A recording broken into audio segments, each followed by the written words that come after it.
প্রত্যেক দিন রাইতে যখন ঘুমাইতাম যাই তখন কিন্তু একটা জিনিস আমি কোনো সময় বলি না, সেটা হয়েছে কি যে রাত্রে ঘুমানোর সময় আয়াতুল কুরসি পড়ে শুইতে হয়, তারপরে 21 বার বিসমিল্লাহ পড়তে হয়, তারপরে ঘুমানোর দোয়া পড়তে হয়, তারপরে সুবহানাল্লাহ পড়তে পড়তে ঘুমাই যাওয়ার লাগে। তো এই জিনিসটা কিন্তু কোনো সময় বলি না।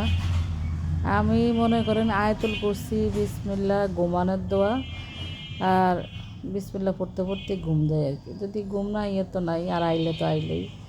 তো এই জিনিসটা আমি আমার মেয়েরাও শিখাইছি যে ও যদি নাও পড়ে, আমি যদি নাও শুনি, তারপরে আমি আবার মনে করাই দিই যে জিনিয়া ঘুমানোর দোয়া পড়ো আর আয়াতুল কুরসি পড়ো, তারপরে বিসমিল্লাহ 21 বার পড়ো, পইরা তারপরে ঘুমাইতে হয়। আর ঘুমানোর দোয়া পড়ে শুইলে কেন মানে আপনি আজে বাজে কোনো স্বপ্ন দেখবেন না, ভালো স্বপ্ন দেখবেন কিন্তু আজে বাজে কোনো স্বপ্ন দেখবেন না। তো এটা পড়ি সবসময় আমি ঘুমাই, নিজের বুকের মধ্যে ফু দিই তারপরে ঘুমাই যাই। তো এই যে কদিন ধরে আমার শরীরটা অনেক মানে খারাপ, ঈদের 3 দিন আগের থেকেই শরীরটা একটু খারাপ।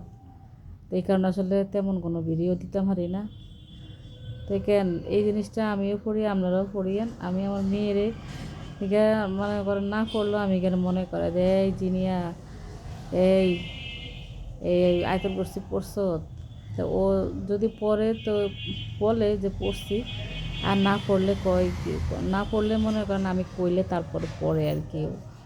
তো আপনারাও চেষ্টা করবেন প্রতিদিন আয়াতুল কুরসি আর বিসমিল্লাহ 21 বার পড়বেন। তবে আমার পড়তাম গেলে আমি মনে করেন বহুতবার হয়ে যায়, 21 বার খুব কম পড়ায়, দেখা যায় মনে করেন 30, 40, 50 বারও আমার হয়ে যায়, মানে পড়তে থাকি এরকম আর কি। তো আশা করি আপনারা বেঁকে এরকম করে ঘুম যাবেন।